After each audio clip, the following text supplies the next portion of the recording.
Chào các bạn, chào mừng mọi người đến với kênh YouTube của mình. Hôm nay, chúng ta cùng vào bếp làm món chả cuốn lá lốt nhé.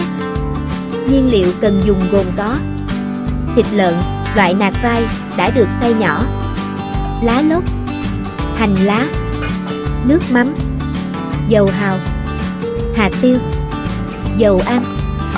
Mình sẽ dùng ít lá lốt thái nhỏ với hành lá để trộn lẫn thịt để làm tăng hương vị cho miếng chả.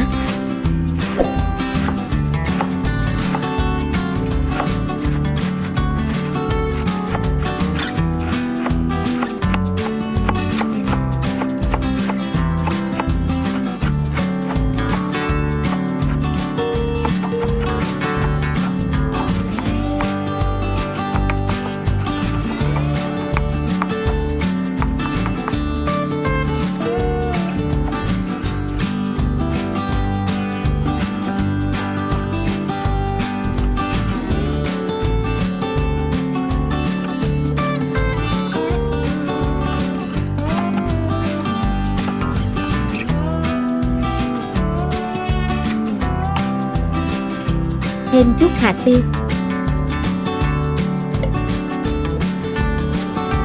nước mắm,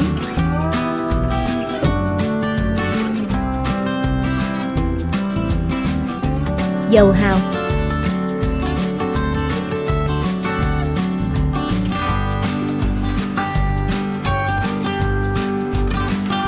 bóp, trộn đều cho thịt ngấm gia vị.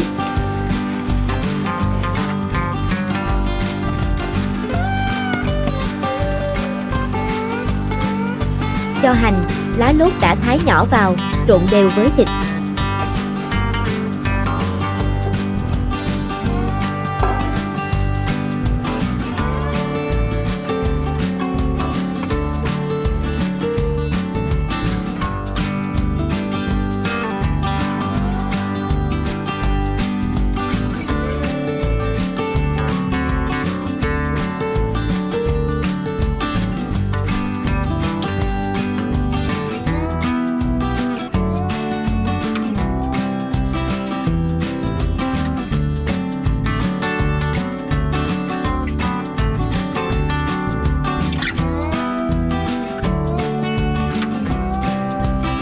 Bây giờ là lúc cuốn chả, có một mẹo nhỏ là dàn mỏng miếng thịt ra rồi cuốn lá lốt thành miếng chả.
Vậy là chỉ còn lại một công đoạn dễ nhất trần đời là rán chả.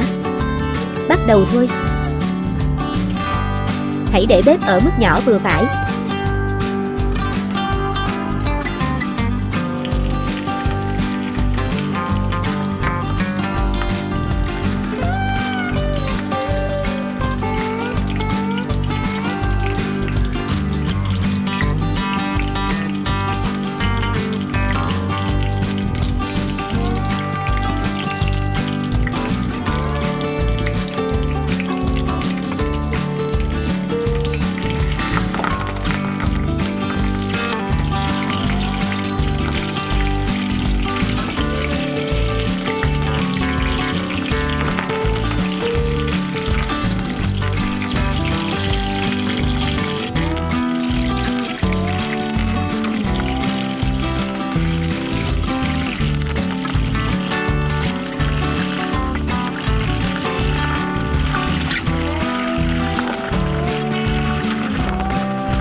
Và đây là thành quả của ngày hôm nay.